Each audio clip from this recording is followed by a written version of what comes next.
UP की सियासत में बीजेपी का झंडा बुलंद करने की तैयारी भी पूरी जोरों शोरों से चल रही है। उपचुनाव की सरगर्मी के बीच सीएम योगी आपको बता रहे कि 5वीं बार मिल्कीपुर पहुंचे। सीएम योगी ने न सिर्फ चुनावी रणनीति की धार कार्यकर्ताओं को जीत का मंत्र भी दिया। इस रिपोर्ट में आपको दिखाएंगे।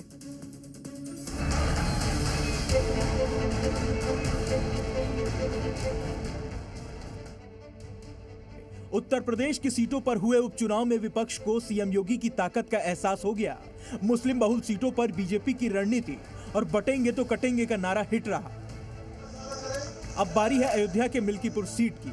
यूपी के मिल्कीपुर सीट पर उपचुनाव को लेकर सीएम योगी आज अयोध्या पहुंचे और चुनावी तैयारियों को नई धार दी।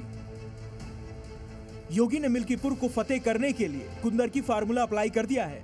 योगी खुद यहां चुनावी तैयारियों पर नजर रखे हैं। 6 मंत्रियों को मिल्कीपुर में कैंप करने की जिम्मेदारी दी गई है।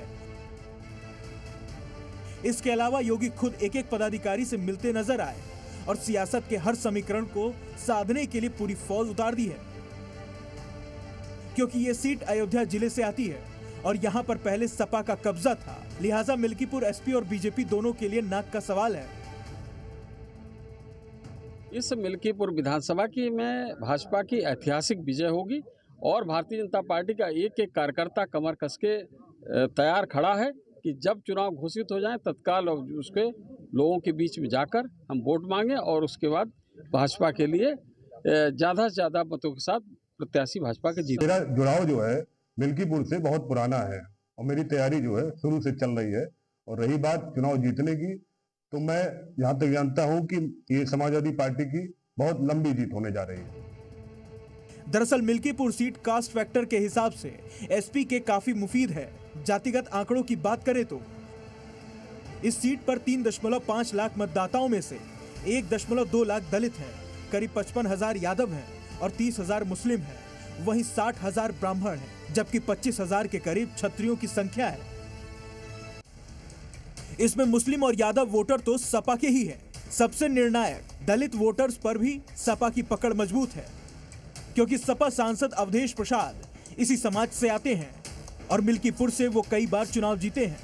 ऐसे में योगी ने कुंदर की फार्मूला पर मिल्कीपुर फतेह का प्लान बनाया है। लेकिन मिल्कीपुर की जनता क्या सोचती है वो सुनिए। जो काम करेगा उसी वोट देंगे। अभी स्वच्छ हो, काम करने वाला हो।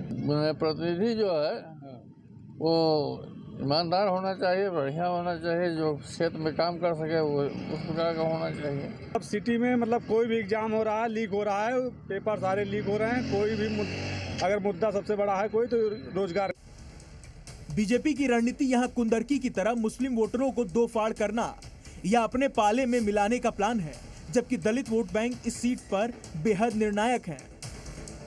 जिन अवधेश प्रसाद के अयोध्या सांसद बनने से सीट खाली हुई वो खुद दलित हैं। ऐसे में बीजेपी के लिए दलित वोट को तोड़ना बेहद मुश्किल टास्क नजर आ रहा है। लेकिन बीजेपी को मिल्कीपुर पर जीत का पूरा भरोसा है। अब तक की तैयारियों की समीक्षा किए जाने के लिए और कार्यकर्ताओं से संवाद करने के लिए आदरणीय मुख्यमंत्री योगी आदित्यनाथ जी यहाँ पर पधारने वाले हैं, जिसमें हम लोगों ने अपने शक्ति केंद्र तक के पदाधिकारियों को उसके भीतर बुलाया है। उनके साथ वो बातचीत करेंगे। हालांकि सियासत में शाम डाम दंड भेद सब दाव चले जाने का रिवाज रहा है। रही बात दलित वोटरों की, तो बीएसपी और चंद्रशेखर ने भी किस्मत आजमाई तो बीजेपी की राह खुद ब खुद आसान हो जाएगी। ब्यूरो रिपोर्ट, जी मीडिया।